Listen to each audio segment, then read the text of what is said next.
खुदा की परिभाषा, हुवल अव्वल हुवल आखिर हुवल जाहिर हुवल बातिन वहुवा वकुल्लै शैइन अलीम। हुवल अव्वल, he is the first, there is nothing before him. हुवल अव्वल, हुवल आखिर, उसके बाद कुछ नहीं होगा। वो परवरदिगार वो है जिसके आगे कुछ नहीं होगा, उसके आगे कुछ है नहीं। हुवल जाहिर, जितना दिखता है वो सब वही है। हुवल बातिन, जो हमें दिखता है वही थोड़ी है। चंद्रमा का पिछला हिस्सा नहीं दिखता तो क्या है नहीं? तो जो तुम्हें नहीं दिखता लेकिन है वो भी वही है। हुवल जाहिर हुवल बातिन वहुवा वकुल्लै शैइन अलीम, हर बातों को जानने वाला है वो। और क्या कहते हैं वेद, क्या कहते हैं? शिव सहस्त्र नाम में भगवान शंकर के 1000 नाम हैं। अनाद्यंतः व्यक्ता व्यक्तः बहुश्रुतः।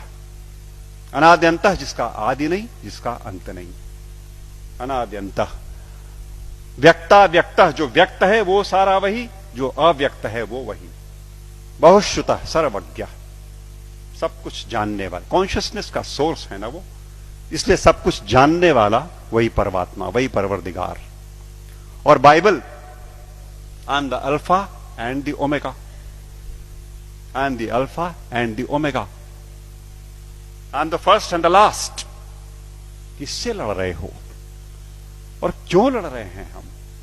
हम क्यों नहीं कोर में जाते और उन एक बातों को देखते जो एकदम एक तरीके से डिफाइन करता है उस परमात्मा को, और उसको छोड़ करके हम छिलकों पे लड़ाइयां लड़ रहे हैं। गूदे छोड़ करके हम छिलकों पे लड़ाइयां लड़ रहे हैं, जाने गंवा रहे हैं, दुकानें जलाते हैं, शहर फूंक देते हैं, और अपने इस देश की और आसपास के पड़ोसी देशों में भी तबाहियां कटी हुई हैं छिलकों की लड़ाई पे।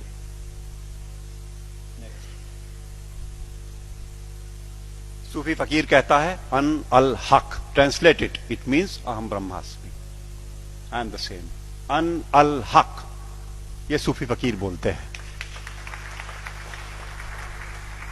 लेकिन हम हैं कि लड़ने से बाज नहीं आने वाले। हम हैं वो इसे नहीं सुनेंगे, न मानने को तैयार होंगे। वो वही बात होली बाइबल जब कहती है कि I am the way the truth and the life, no one cometh unto the father but by me. But by me means through the soul, जो हमारे अंदर वो ज्योति का पुंज है, उसी के थ्रू रास्ता अंदर जाएगा। एक बात और, वेद कहते हैं न तस्य प्रतिमा अस्ति यस्य नामा महद्यशः, उसकी परवरदिगार की कोई मूर्ति नहीं बन सकती। वेद कहते हैं, निराकार ब्रह्म को जब परिभाषित करते हैं तो कहते हैं न तस्य प्रतिमा अस्ति यस्य नामा महद्यशः। गुरु जी बैठे हुए हैं, कुछ अगर खोट हो तो टोक देंगे। वो जो मूर्ति पूजन गलत नहीं है, अपने हिसाब से उन्होंने कहा वो इनिशियल स्टेजेस में आपके लिए ठीक है, करो आप, भाव आपने वहां प्रतिष्ठा की, आपको परिणाम देगा। लेकिन सच मायने में जो निराकार पर ब्रह्म है उसकी मूर्ति वूर्ति नहीं बननी। तो बातें फिर वही सारी की सारी, जहां एका है वो देखेंगे नहीं, जहां झगड़ा है वहां बैठे हुए हैं, वहां हथियार निकाल लिए हैं। नेक्स्ट, सच बात तो यह है कि आज की दिक्कत यह है कि ये अधर्म जो है ये धर्म के रूप में चला आया है। समस्या ये हो गई है, जो नहीं करने लायक बातें हैं उन्हें हम मानते हैं कि ये धार्मिक है। सती प्रथा थी कभी इसी देश में ना, 6 साल की बच्ची का ब्याह कर दिया, उसे शादी पता नहीं, गुड़िया गुड्डी खेलती हुई, और वो बैठी और मिठाई खा करके बीवी बन गई, पत्नी हो गई। और बगल के गांव का लड़का 8 साल का किसी बीमारी में चला गया, अब ये सती हो गई। अब इसे चढ़ा दो किसी ढेर सारे लकड़ी के ढेर पे और लाठियों से पीट के और ढोल ढपाटे मचाते हुए सती कर दो। पागलपन। It was never a prescription of any of the religions that we have. लेकिन वो एक बार धर्म मान लिया लोगों ने तो अपनी बेटियों को जला दिया। दिक्कत तब है जब देश में अधर्म धर्म का लबादा ओढ़ के आता है, लड़ाई लंबी हो जाती है।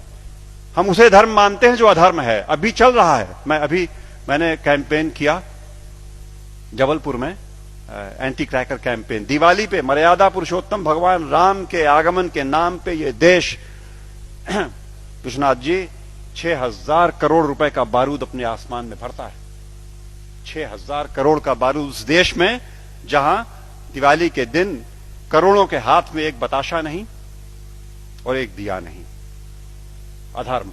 जुआ खेलते हैं, शराब पीते हैं, दिवाली में लक्ष्मी जी प्रसन्न हो जाएंगी जुआ खेलने से। What a madness is that. लेकिन चल रहा है।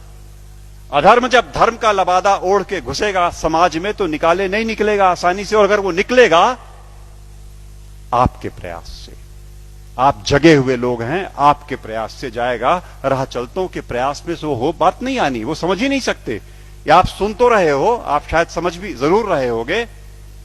इस देश का एक बड़ा हिस्सा इन बातों को न सुन पाएगा न समझेगा। धैर्य नहीं उसके पास, समझ भी नहीं उसके पास।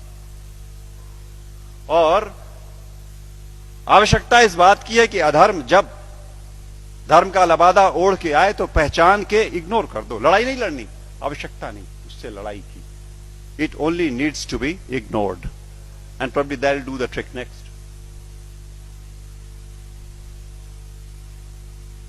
सच बात तो यह है कि हम, जैसा मैं कह रहा था, कि हम छिलकों की लड़ाई में लगे हुए हैं, गूदे की ओर ध्यान नहीं दे रहे।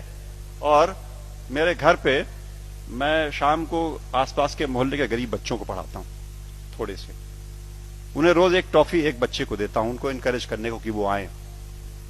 और वो अब जाके थमा है, कुछ दिनों पहले, वरना रोज का झगड़ा था। एक टॉफी लाल रैपर में, हरे रैपर में, पर्पल रैपर में। वो मुझे लाल चाहिए सर, मुझे हरी वाली चाहिए। लड़ने पे आमादा आपस में। और जिसे हरी मिल गई वो उछलता है, अंदर बिल्कुल एक चीज, लेकिन वो रैपरों की लड़ाई में परेशान। हमारा सारा देश आज इस धार्मिक रैपर की लड़ाई में गुथा हुआ।